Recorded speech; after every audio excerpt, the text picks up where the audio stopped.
So ngayon naman gagawa na ito ng video kung paano ko ito ginawa, yung binato ko yung langit tapos nagbago yung kulay. Ayan, so ang una lang natin gawin ay gagawa tayo ng empty background. Ayan, then pagkatapos ay lalabas tayo tapos kunwari binabato natin yung langit. Then pagkatapos punta tayo ng CapCut. Nasa CapCut na tayo, new project. Then add natin yung video na ginawa natin. Then add. Then kailangan natin yung empty background. So forward ko lang yung video.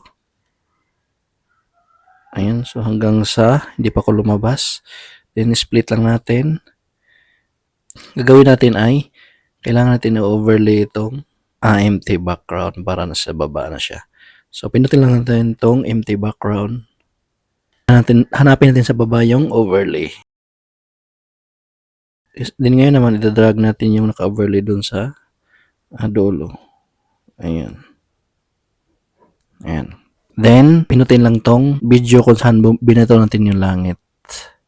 Ayan. Okay. Tapos nung binato na ay pinutin uli yung video.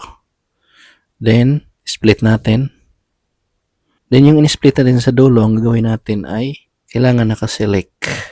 Then hanapin natin dito sa baba ang remove BG. Ayan, then pinutin lang tong remove BG.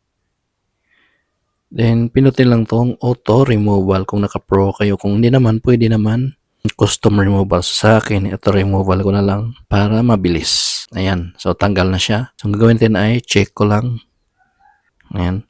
So pagkatapos, itong naka-overlay, itong empty background, ang gagawin natin ay isi-select natin, din hanapin ito sa baba ang remove BG uli. Then pinutin lang tong custom removal. Then pinutin lang natin tong brush. So ibabrush natin yung gusto nating matira. So fast forward ko lang to. So kayo nang bahala para ma-perfect or para ma-erase nyo yung langit. Then pagkatapos pinutin lang tong check. Then continue. Ayan. So kung mapapansin nyo, wala na yung langit. So ang gagawin lang natin ay yung ni-remove background natin, yung nakatayo-tayo ay i-select lang natin. Then hanapin din sa baba yung overlay. Ayan, nasa baba na siya. Then drag natin dito yung empty background. Ayan. Then pinutin lang tong plus sign. So dito na natin i-add yung langit. Kung wala pa kayo nito, punta lang kayo ng Google, then hanapin nyo yung sky, then download nyo lang. Then automatic masasave sa yung gallery. So ito na yung dinownload ko, select ko lang, then add.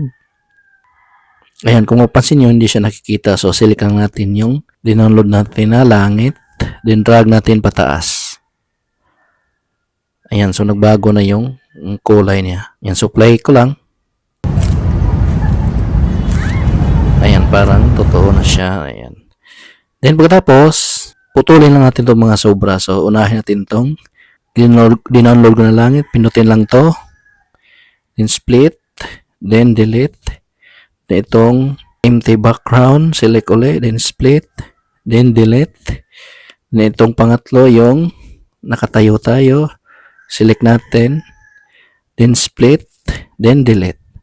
So play ko lang ulit.